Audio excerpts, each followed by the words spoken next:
ఓం గం గణపతియే నమః. ఓం నమః శివాయ. ఓం శ్రీమాత్రే నమః.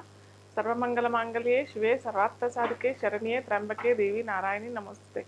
జ్ఞానానందమయం దేవం నిర్మల స్ఫటికాకృతం ఆధారం సర్వవిద్యానం హయగ్రీవం ఉపాస్మహే.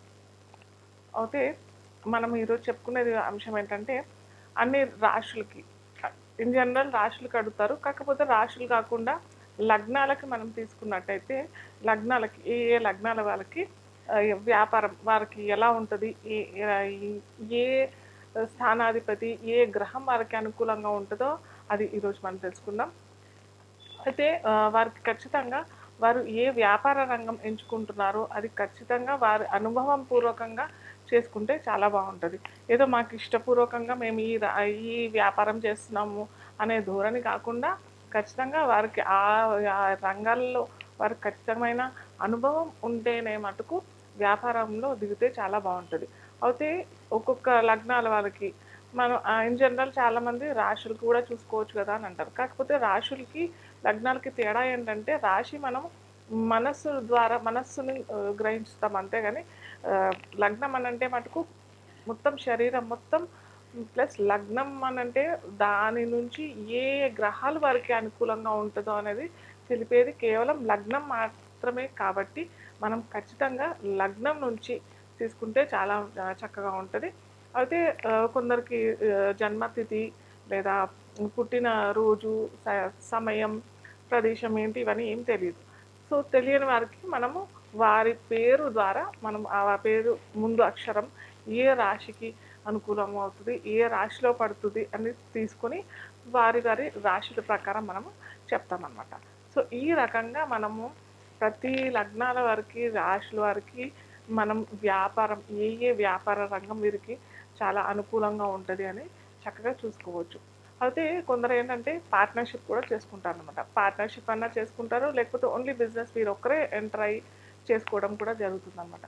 సో పార్ట్నర్షిప్ అన్నప్పుడు చాలామంది చూసుకునేది ఏంటంటే వారి వారి నక్షత్రాలు లేదా వారి వారి లగ్నాలు లేదా రాశులు మ్యాచ్ అవుతే బాగుంటుంది కదా అని అనుకుంటారు. కానీ ఇక్కడ ఏమైపోతుంది అనమాట, వారు లగ్నమైన రాశి అయినా నక్షత్రమైనా చూసుకున్నప్పుడు వారు అనుకూలంగా ఉన్నది లేదా ఒక్కటే మనకు తెలుస్తుంది. కాకపోతే మీ పార్ట్నర్ మీరు తీసుకున్నప్పుడు ఖచ్చితంగా ఆ పార్ట్నర్ యొక్క జాతకం మొత్తం తీసుకొని అలాగే మీ జాతకం కూడా మొత్తం తీసుకొని వారి ధనాధిపతి లాభాధిపతి ఇవన్నీ తీసుకొని మనం వ్యాపారం మొదలు పెడితే చాలా చక్కగా ఉంటుంది. అలా కాకుండా కేవలం నక్షత్రం లేదా నామ నక్షత్రం ప్రకారం తీసుకుంటాము, ఓన్లీ డేట్ ప్రకారం తీసుకుంటాము అన్నట్టయితే పప్పులో కాలేసినట్టే.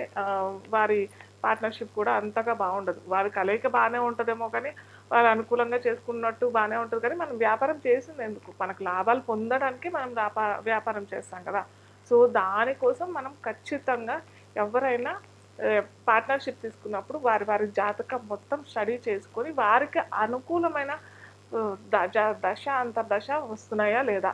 ఒక్కోసారి ఏమైపోతుంది అనమాట, మన దశ బాగానే ఉంటుంది, మన దశ అంతర్దశ బాగానే ఉంటుంది, మనం పార్ట్నర్గా వేరే భాగస్వామిని తీసుకుంటాం.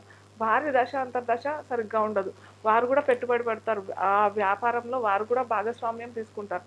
సో అలా ఉన్నప్పుడు వారికి అనుకూలంగా లేనప్పుడు వ్యాపారం కూడా దెబ్బతింటుంది కదా. సో ఇలా ప్రతి ఒక్కటి మనము తెలుసుకుని ముందర దిగితే అంటే ఈ పార్ట్నర్షిప్ ప్రకారం చూసుకున్నట్టయితే ఇది తెలుసుకుని ఖచ్చితంగా దిగాలి.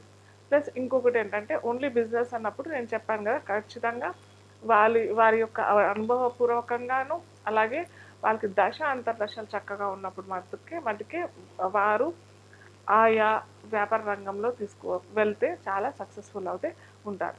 సో ఒక్కొక్క లగ్నాలు ఒక్కొక్క రాశులు ఎలా ఉంటాయి మనం ఇప్పుడు తెలుసుకుందాం. ఇప్పుడు మనము వృషభ రాశి లేదా వృషభ లగ్నం వారికి వ్యాపార రంగంలో ఎలా ఉంటుంది చూసుకుందాం. అయితే వృషభ రాశ్యాధిపతి అయిన శుక్రుడు మనీ ప్లానెట్ అంటాం మనం. మనీ ప్లానెట్, లగ్జరీ ప్లానెట్, మన కంఫర్ట్ జోను కంఫర్ట్స్ అన్నీ ఇచ్చేవాడు అనమాట శుక్రుడు. సో ఇన్ జనరల్గా మనకి ఎవరికైనా కానీ ఏ లగ్నాల వారికైనా కానీ శుక్రుడు చాలా చక్కటి పొజిషన్లో ఉంది అని అంటే వారు కష్టపడకపోయినా కానీ వారికి ఈ ఈ కంఫర్ట్స్ లగ్జరీస్ వాటంతటా అవే వచ్చేస్తాయి. కాకపోతే ఈ వృషభ లగ్నం వారికి ఖచ్చితంగా వారికి శుక్రుడు, ఎందుకంటే శుక్రుడే వారికి లగ్నాధిపతి కూడా కాబట్టి ఖచ్చితంగా వీరికి మనీ ప్లానెట్ కూడా అనుకుంటాం కదా. సో మనీ ప్లానెట్ కూడా వీరికి ఆ శుక్రుడే కాబట్టి ఖచ్చితంగా వీరికి శుక్రుడు ఏ ఉచ్చ స్థానంలోనో లేదా వృషభ లగ్నంలోనే లేదా ఆ, మనకి తులా రాశిలోనన్నా ఉన్నట్టయితే లేదా మిత్ర రాశిలో అయినా ఉన్నట్టయితే కానీ పర్వాలేదు, బాగానే ఉంటుంది వారికి. అలాగే సప్తమాధిపతి కూడా చూసుకోవాలని చెప్పా కదా.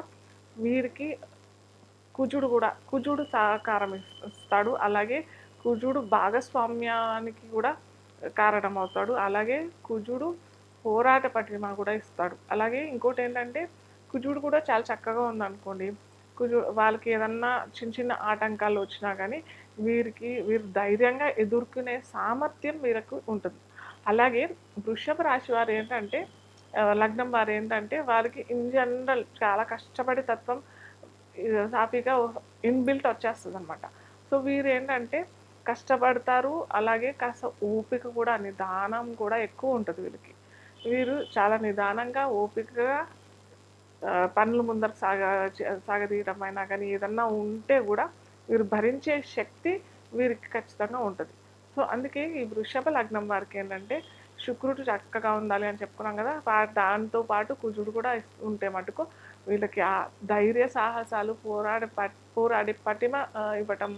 అలాగే వీరికి లాభాధిపతి అయిన గురువు ఏంటంటే వీరికి లాభాధిపతి ధనకారకుడు కూడా గురువు అవుతాడు. కాబట్టి వీళ్ళకి ఆ గురువు చక్కటి పొజిషన్లో చక్కటి ప్లేస్లో ఉన్నట్టయితే వీరు మనకి మేషరాశి మేషలగ్నం వారు చెప్పినట్టుగా తెలుపు రంగం వస్త్రాలలో అయినా లేదా తెలుపు ఐటమ్స్ లేదా లిక్విడ్ ఐటమ్స్ కొన్ని ఉంటాయి కదా, ఏమంటారు వ్యాక్సిన్స్, అలాంటి ఫ్లూయిడ్స్, వాటరు, మిల్క్ ప్రోడక్ట్స్, వీటిల్లో లేదా డైమండ్ వ్యాపారంలో అయినా కానీ రత్నాలలో మెయిన్గా డైమండ్, వృషభ లగ్నం వారికి శుక్రుడికి మనకి డైమండ్ అని చెప్తాం.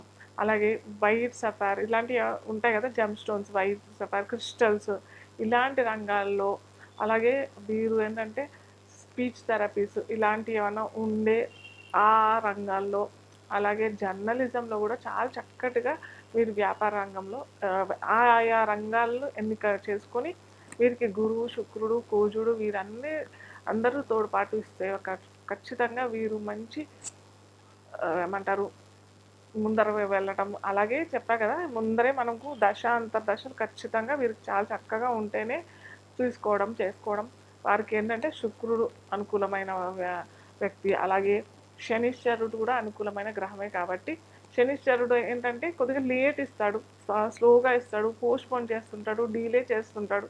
కానీ ఖచ్చితమైన రిజల్ట్స్ ఎవరంటూ ఇస్తారయ్యా అని అంటే మనకి ఖచ్చితంగా సోలార్ సిస్టంలో నవగ్రహాల్లో ఇచ్చే గ్రహం ఏదంటే అంటే ప్రామిస్ అనేది నిలబెట్టుకునేవాడు మనకి శనిశ్చరుడు ఒక్కడే అనమాట. సో ఖచ్చితంగా ఇస్తాడు వీళ్ళకి. శనిశ్చరుడు కనుక వృషభ లగ్నం వారికి ఎక్కడన్నా మంచి పొజిషన్లో ఉచ్చ స్థితిలోనే ఉన్నాడు, లేదా లాభంలో ఉన్నాడు, లేకపోతే దశమంలో ఉన్నాడు అని అంటే ఖచ్చితంగా వీరు కొద్దిగా స్లోగా అయినా, ఎలాగో వీరికి ఓపిక ఎక్కువ అని అనుకున్నాం కదా, ఓర్పు సహనం అలాంటివి ఎక్కువగానే ఉంటాయని అనుకున్నాం కదా. సో వీరు ఖచ్చితంగా మంచి ఫాస్ట్ కాకపోయినా స్లోగా అయినా ఏదో ఒక రోజు ఖచ్చితంగా నంబర్ 1 ర్యాంక్ రావడానికి మటుకు ఖచ్చితంగా వృషభ లగ్నం వారు అయితే వస్తారనమాట వ్యాపార రంగంలో. వీరికి ఒకవేళ ఈ అనుకూలమైన గ్రహాలు సరిగ్గా అనుకూలం లేదు అని అనుకుంటే ఖచ్చితంగా కోలాపూర్ మహాలక్ష్మి టెంపుల్ ప్రతి శుక్రవారము విజిట్ చేసి అక్కడ అమ్మవారికి ఖచ్చితంగా ఒక గ్రీన్ శారీ అన్న లేకపోతే పింక్ కలర్ శారీ అంట అమ్మవారికి సమర్పితం చేసుకొని మహాలక్ష్మి అష్టకం అక్కడే మీకు ఒక ఎంత 2 minutes పడుతుంది అంతే చదవటానికి. అంతే అది కనుక 3 సార్లు అక్కడ చేసుకొని వస్తే మటుకు మీకు ఇంకా తిరిగే ఉండదు వ్యాపార రంగంలో. ఓకే, ఇది వృషభ లగ్నం వారికి.